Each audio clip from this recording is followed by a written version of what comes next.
Semoga kalian sehat-sehat aja ya. Kali ini di bulan Agustus 2021 ini menjadi bulan yang panas bagi pasar mobil listrik di Indonesia. Pasalnya, akhirnya brand Jepang datang membawa mobil listriknya dan menjadi mobil listrik yang paling terjangkau untuk dijual di pasar Indonesia saat ini. Mobilnya udah ada bersama gue. Di samping gue ini dia, Nissan Leaf.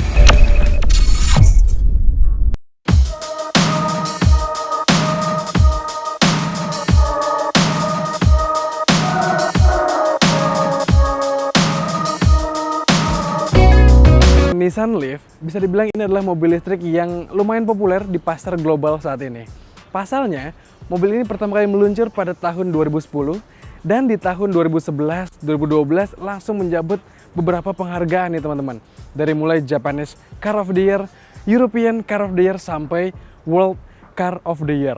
Jadi mobil ini ya udah mantep lah gitu secara dunia. Dan saat ini yang kita lihat sekarang di generasi keduanya ini yang diperkenalkan sejak tahun 2017 udah menggunakan baterai yang berkapasitas lebih gede. Jadi untuk jarak tempuhnya pun bisa lebih panjang. Nah, pertama kita akan ngintip dulu nih, ada apa sih di balik kap mesinnya ini atau kap motor listriknya ini. Nah, kita buka ya kapnya ya. Wah, lumayan berat nih dan masih tenaga sendiri manual.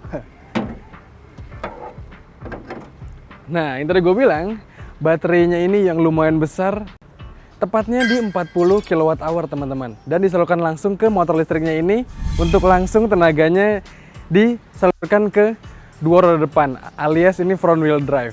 Motor listriknya ini bisa mengeluarkan tenaga sampai dengan 110 kW, atau kalau dikonversi ke horsepower, ada di angka 147,5 sekian horsepower teman-teman. Sementara untuk urusan torsinya dapat di angka 320 Nm. Namanya mobil listrik, ya namanya kendaraan listrik ya. Pasti tenaga sama torsi yang besarnya itu dapat langsung dari sejak putaran awal. Jadi kalau pakai mobil listrik ini pastinya sangat menyenangkan. Nanti kita akan ceritain gimana sih impresi berkendaranya. Tapi kurang lebih kalau kita ngomongin soal spek mobil listrik ini ya, Nissan Leaf ini praktis di Indonesia saat ini bersaing langsung sama Hyundai Ioniq, sama Hyundai Kona. Dan kalau kita head to headin untuk urusan motor listrik sama baterainya sih ya agak mirip-mirip. Walaupun Nissan Leaf ini membawa baterai yang paling besar di kelasnya. Nah, secara desain teman-teman, yang tadi gue bilang ini adalah Nissan Leaf generasi kedua yang meluncur sejak tahun 2017. Jadi untuk urusan desain sih ya udah kekinian lah ya. Tampilannya jadi lebih meruncing-runcing, khasnya mobil listrik. Dari depan dulu kita lihat, ini udah membawa bahasa desain Nissan banget, V-shape gitu ya. Tapi di depan sini jadi nggak ada grillnya, karena ini adalah mobil listrik. Lalu di samping-sampingnya kita bisa lihat di sini penggunaan lampu utamanya, modelnya meruncing gini ya, khas banget mobil-mobil yang kekinian. Lampunya udah LED teman-teman, warna putih, dan ada juga daytime running light-nya di sini. Nah, dari depan mungkin desainnya agak nyeleneh adalah ada kotak ini nih teman-teman. Mungkin kalian bertanya-tanya ya ini kotak apaan. Tapi ini adalah tempat untuk ngecas. Nih, bisa dibuka melalui kuncinya. Ini adalah tempat untuk charging atau port chargingnya. Ada dua lubang di sini. Ada bisa untuk yang charging rumahan, ada juga untuk yang fast charging teman-teman.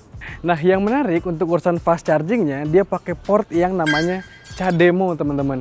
Jadi ini beda sama yang punyanya Hyundai ataupun punyanya Tesla.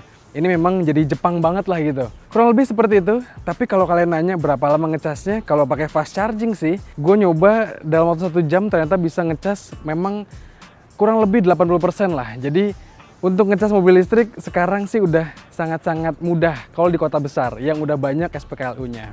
Tapi kalau kalian di kota-kota kecil, mungkin jauh dari ibu kota, mungkin masih harus mengandalkan chargeran dari rumah.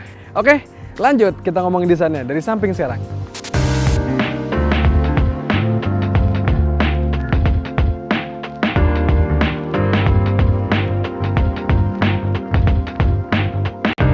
Nah, kalau dari samping kelihatan banget ya, ini adalah Nissan Leaf yang kita sekarang bahas adalah yang versi two-tone teman-teman. Jadi harganya lebih mahal sedikit dibanding yang single tone. Tapi mobil ini secara keseluruhan dari samping sih kelihatan compact banget. Dimensinya nggak terlalu panjang, wheelbase-nya pun nggak terlalu panjang. Jadi kalau untuk perkotaan, mobil ini memang terasa pas sekali.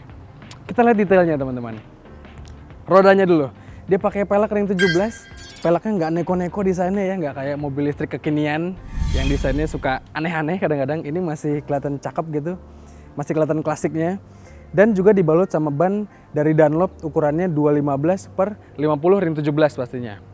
Lalu ke samping kita bisa lihat di sini di spionnya ada kamera nih teman-teman. Jadi mobil ini udah dilengkapi sama around view monitor atau kamera 360 gitu yang memudahkan kita untuk parkir ataupun untuk melihat sekitar mobil kita ada apa.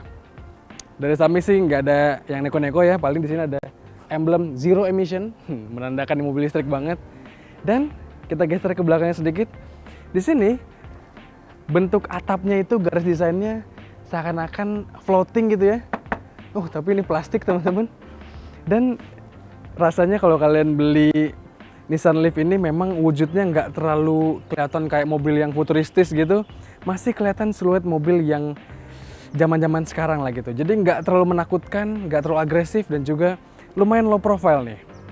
Kalau dari belakang sih kelihatan di sini tarikan garis stop lampnya menjalar sampai ke samping sini, membuat mobil ini kelihatan lebih keren lagi. Dari samping, oke lah ya. Sekarang kita lihat desain belakangnya. Nah, kalau dari belakang lagi-lagi bahasa desainnya Nissan kekinian muncul di sini. Kacanya agak landai gitu, khas mobil-mobil hatchback, mobil-mobil city car ya. Jadi untuk visibilitas sebenarnya agak kurang oke gitu. Lalu di sini ada semacam spoiler atau ya bodi atas atapnya yang agak menjalar sampai ke bawah sini, jadi ngebuat visibilitas lagi-lagi semakin ketutupi. Lalu untuk bagian bawah sih di sini nggak ada knalpot teman-teman, jadi jangan nyari knalpot. Ini hanya ada diffuser atau bumper gitu tuh, yang kesannya lumayan sporty lah kelihatan dari belakang sini. Lanjut, kita buka kali ya, kita lihat akomodasinya. Akomodasinya sih ya lumayan pas lah untuk sebuah mobil yang untuk perkotaan. Jadi, tapi kalau untuk road trip singkat, mungkin ke daerah-daerah yang kita nggak butuh banyak barang bawaan segala macam, ini rasanya cukup lah. Kemarin gue nyobain bawa mobil ini keluar kota, sempat juga ngebawa stroller bayi, ngebawa koper, ngebawa tas segala macam, ternyata masih lumayan pas lah untuk keluarga yang nggak terlalu besar gitu. Jadi, untuk akomodasi lumayan oke lah di belakang sini. Ya, jadi untuk urusan akomodasi lumayan pas lah gitu. Tapi sayang, kalau jok belakangnya ini kita lipat gitu ya, ini nggak bisa rata lantai. Jadi ngebuat bagasinya agak kurang fleksibel sebenarnya. Kita coba ya. Bahkan metode pembukaan joknya pun masih manual, belum electrical gitu. Nih, kelihatan ya di sini. Jadi kalau kalian bawa barang yang gede mungkin jadi agak harus miring gitu ya. Dia nggak bisa rata lantai. Oke, sekarang udah kita bahas akomodasi belakang sini. Kita coba duduk kali ya di bangku baris keduanya, di bangku penumpangnya, supaya kalian ngerasain gimana sih impresi jadi penumpang Nissan Leaf.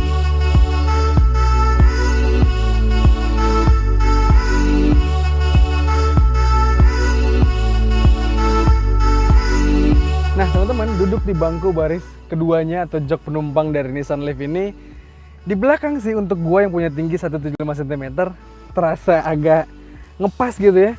Joknya agak lumayan rendah di sininya, jadi untuk kaki atau paha bagian depan sini agak kurang tertopang gitu. Tapi untuk gua yang ngeset udah jok pengemudinya seperti ini, posisi mengemudi gua lumayan oke di belakang sini. Untuk urusan headroomnya tersisa 3 jari, sementara untuk urusan legroomnya tersisa 7 jari teman-teman. Jadi lumayan oke lah ya. Walaupun joknya yang belakang ini agak terasa kurang bisa menopang kaki gue dengan sempurna gitu. Tapi lumayan oke lah lagi-lagi. Di sini sih bisa muat 3 orang, walaupun di tengah sini ada tunnel yang gede banget. Kita coba ya, duduk di tengah sini. Rasanya agak aneh gitu ya, kaki kita nggak bisa merapat lagi karena kehalangan tunnel ini. Tapi di belakang sini nggak ada armrestnya, headrestnya ada 3 buah. Untuk seat belt ada 3 buah juga lengkap. Tapi sama sekali benar-benar nggak ada fitur-fitur yang bisa membantu kita lebih nyaman di belakang sini teman-teman. Nggak ada AC di sini, nggak ada pun port USB untuk charging. Hanya ada cup holder di pintunya masing-masing kiri kanan, dan juga di sini ada seat pocket. Jadi untuk urusan kepraktisan lagi-lagi Nissan Leaf ini mungkin harus agak ditingkatkan. Oke, di belakang udah seperti ini. Kalian udah ngerasain juga gimana impresinya.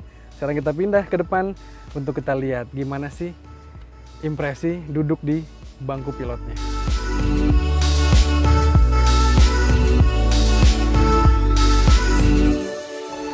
Nah, kita duduk di bangku pilotnya. Kita nyalain dulu ya. Seru ya, namanya mobil listrik kalau dinyalain nggak ada suaranya teman-teman. Jadi kita bisa dengan mudah syuting pakai AC tanpa keganggu suara. Anyway, duduk di bangku Nissan Leaf ini, di bangku supirnya, terasa layaknya bawa mobil city car banget ya. Nggak terlalu rendah kayak sedan kalau menurut gua, dan juga nggak terlalu tinggi kayak hatchback ataupun crossover. Jadi ini terasa memang pas untuk city car. Apalagi untuk urusan visibilitasnya lumayan oke. Di pilar A sini ada kaca tambahan. Jadi kita bisa ngintip ke bawah situ kalau mungkin ada sesuatu yang harus kita lihat. Dan juga layaknya mobil kekinian harusnya sih hadir dengan banyak fitur. Yuk, kita lihat satu persatu.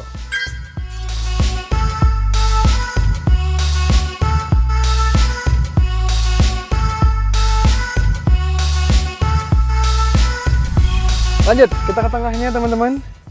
Di sini ada kisi AC di atas pastinya. Terus di sini di bawah kisi-kisi AC-nya ada layar entertainment system pastinya. Nih, udah touchscreen. Bisa macem-macem, bisa nyambungin handphone ke Bluetooth, bisa juga radio pastinya, dan juga ada Apple CarPlay-nya. Tapi Apple CarPlay-nya ini masih sistem yang wired atau masih pakai kabel. Jadi kalian harus pakai USB tambahan gitu ke handphone. Sementara kalau kita lihat di Kona atau di Ioniq, di Hyundai itu, dia udah bisa wireless Apple CarPlay. Terus kita bisa lihat di sini instrumen untuk pengaturan AC-nya ya, udah semi digital gitu, dan juga masih ada tombol-tombol fisiknya. Turun ke bawahnya lagi, di sini sih engine cut off-nya ya, atau power button-nya. Di tengah sini ada USB port untuk tadi nyambungin Apple CarPlay-nya, ada juga jack auxiliary. Dan di sini ada seat heater teman-teman. Jadi ini fitur yang gua rasa mubazir di Indonesia ya. Kita nggak butuh seat heater atau pemanas kursi. Jadi rasanya fitur ini agak mubazir. Di bawah sini sih ada tempat penyimpanan laci gitu ya. Bisa buat handphone, tapi sayang ini belum ada fitur wireless charging ya. Padahal oke nih kalau kita masukin handphone ke sini, set, terus wireless charging. Ke belakangnya lagi, di sini ada tombol eco. Jadi untuk driving lebih ekonomi, nanti gue ceritakan impresi berkendaranya. Dan juga di sini ada fitur namanya e-pedal. Ada tombol gitu. Nanti lagi-lagi kita ceritain. Lalu yang menarik di sini untuk pengaturan transmisinya atau perpindahan dari mulai parking ke drive ke neutral dengan joystick itu teman-teman. Nah, jadi ini kelihatan di sini ya. Kalau kita ke tengah ini, kalau kita tekan tombolnya ini parking atau P. Kalau kita geser ke bawah ini drive. Kalau kita geser ke tengah tahan lama ini netral, geser ke atas ini mundur atau reverse. Mantap, udah lebih baru ya. Lalu ke belakangnya lagi ada dua buah cup holder, dan juga di sini ada rem parkirnya yang udah elektrik. Sip, sementara kompartemen tambahan ada di sini. Kecil aja lacinya, dan di sini nih ada glove box yang bisa nyimpan banyak barang. Ya harus diakuin, sayang sekali Nissan Leaf ini untuk urusan akomodasi, untuk urusan kepraktisan masih agak kurang oke sebenarnya. Dan juga aura kabinnya ini masih banyak dihiasi sama ini nih part-part yang keras kayak gini. Untuk fitur dalam kabinnya pun masih bisa dibilang biasa-biasa aja. Bahkan untuk di atapnya ini untuk mobil 600 jutaan biasanya ada sunroof atau panoramic moonroof gitu ya. Ini masih belum ada. Tapi sekarang kita akan jajal langsung gimana sih kecanggihan mobil ini, impresi berkendaranya apa aja, fiturnya apa aja, dan gue akan ceritain dikit nih soal efisiensi karena mobil ini udah gue bawa ke luar kota. Let's go, kita berangkat.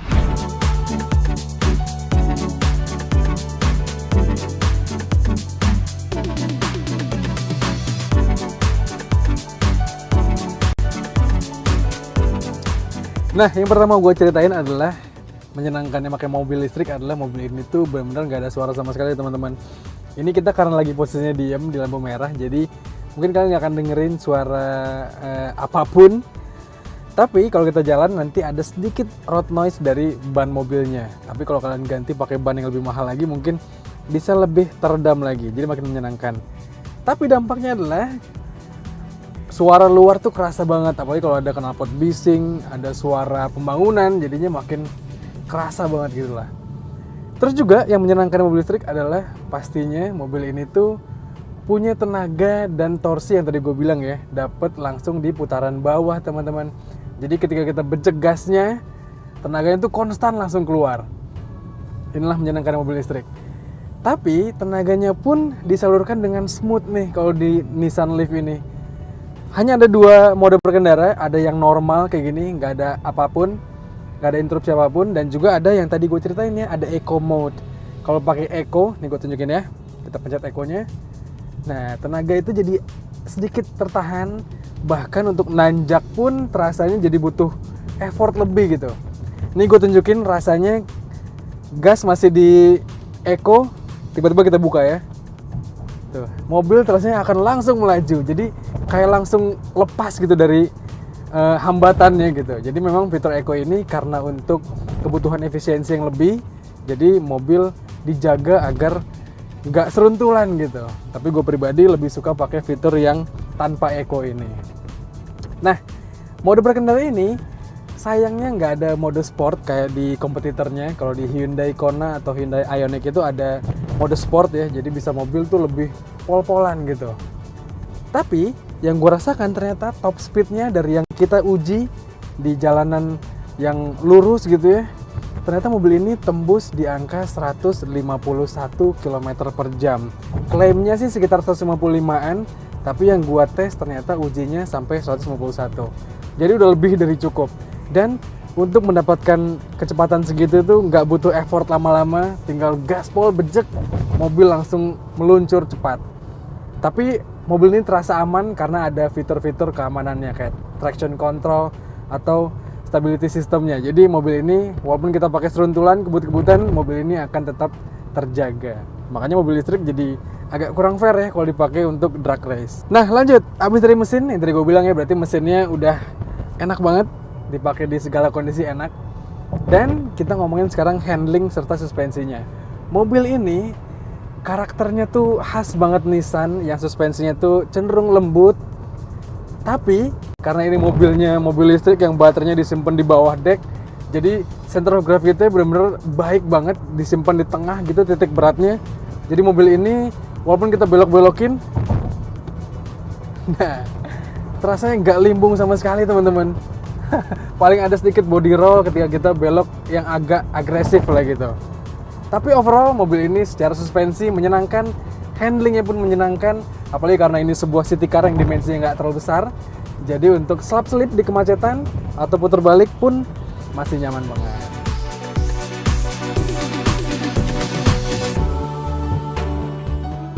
Nah teman-teman, ada satu fitur yang tadi mau gue ceritain ya, namanya e-pedal nih. Kalau ini fitur kita nyalain, nah kurang lebih sebenarnya mobil ini jadi bisa berjalan dengan hanya satu pedal aja, yaitu pedal gas. Kalau dia digas, dia akan, kalau kita lepas dia langsung ngerem teman-teman. Jadi kalau lagi di kemacetan kayak gini akan sangat berguna. Nah jadi ini nih, misalnya kita lagi di kemacetan kayak gini, tinggal gas aja pakai satu pedal ya, nih kaki kiri gue di atas nih. Langsung lepas gas, dia akan berhenti teman-teman. Kita gas lagi, maju, lepas gas, dia akan berhenti. Ini kaki kiri gue di atas. Jadi fitur e-pedal ini benar-benar sangat berguna ketika di kemacetan kayak gini. Jadi kita nggak perlu repot-repot untuk injek rem lagi. Tapi fitur kayak gini ternyata nggak berguna atau kurang bermanfaat ketika kita bawa ke luar kota. Ketika jalan yang lebih konstan gitu ya, yang kadang-kadang butuh gas terus kadang-kadang ngeremnya cenderung mendadak, fitur pedal ini benar-benar agak kurang bermanfaat. Terus di sini selain ada D, ada juga yang B teman-teman, yaitu braking gitulah, braking mode. Nih kita majuin ya, kita nyalain. Kurang lebih sebenarnya sama e-pedal nih, kalau kita lepas gas dia akan ngerem juga, walaupun nggak terlalu kayak e-pedal ya, benar-benar ngerem banget. Kalau ini hanya mengambil sisa regenerative brakingnya, sama kayak fitur di mobil listrik lain ya. Jadi daya yang terbuang ketika merem itu akan disalurkan kembali ke baterai. Walaupun ia nggak berpengaruh lah, hanya dikit aja yang masuk kembali ke baterainya. Tapi dengan adanya fitur B ini, ya mobil ini jadi ada fitur regenerative braking.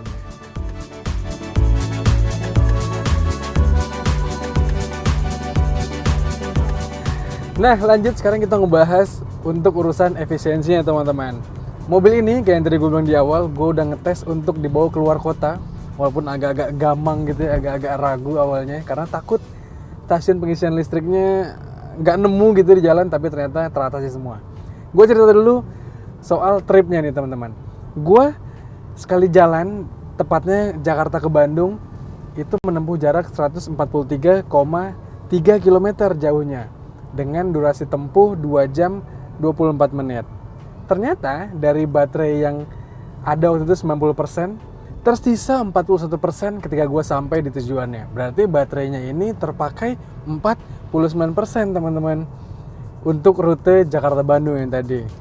Lumayan irit lah ya, lumayan juga nggak worry gitu. Masih ada spare lebih untuk kita nyari-nyari SPKLU di kota tujuannya.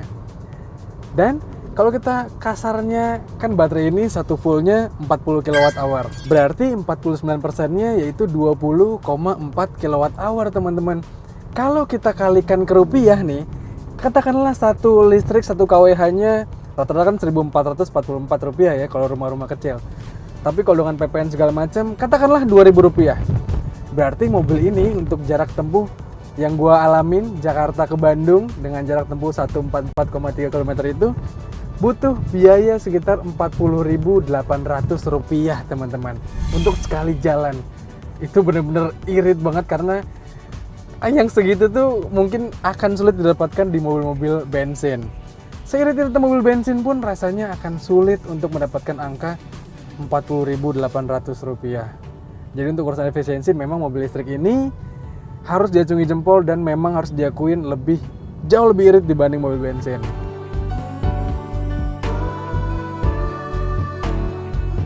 Tapi yang jadi perhatian gue adalah memang rasa khawatir kita, rasa takut kita akan ketersediaan jaringan pengecasan ya teman-teman. Karena mobil listrik ini belum banyak ya jaringan pengecasan umumnya. SPKLU-nya tuh belum banyak di kota-kota lain selain Jakarta. Jadi kalau kita bawa road trip keluar kota, mungkin ke kota-kota yang memang jarang SPKLU, akan sedikit mengkhawatirkan. Tapi tenang aja, bisa diakalin dengan cara ngecas di rumah.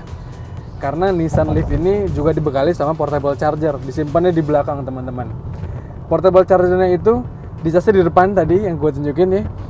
Tapi untuk ngecasnya bener-bener lama banget dan butuh watt sekitar 3000-an watt gitu untuk ngecasnya.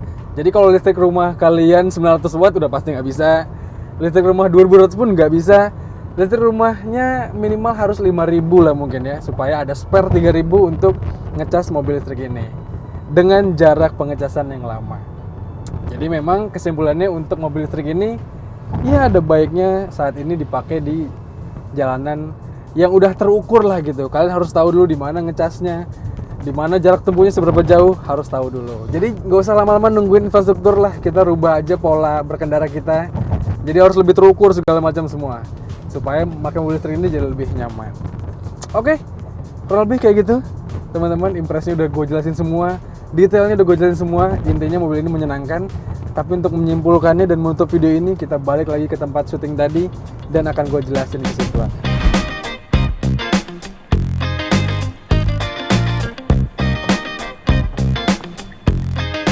Nah teman-teman, sampai kita di akhir kesimpulan dari Nissan Leaf ini. Jadi menurut gue mobil ini dengan harga yang paling terjangkau di kelasnya saat ini memang menjadi opsi yang paling menarik yang bisa kalian beli untuk di kelas mobil listrik. Karena mobil ini datang dari brand Jepang, hadir dengan fitur yang lumayan oke, desain yang keren, dan juga mobil ini lagi-lagi harganya yang paling terjangkau. Kira-kira menurut kalian gimana? Apakah kalian punya pendapat lain? Coba kalian sampaikan di komentar di bawah. Dan seperti biasa jangan lupa untuk main-main ke kanal kami di Detik Auto. Dan video kali ini bisa kalian tonton di kanalnya 20 Detik. Sekian aja teman-teman, kalau gitu gue Hafiz pamit. Stay safe dan tetap pakai dulu maskernya. Bye-bye.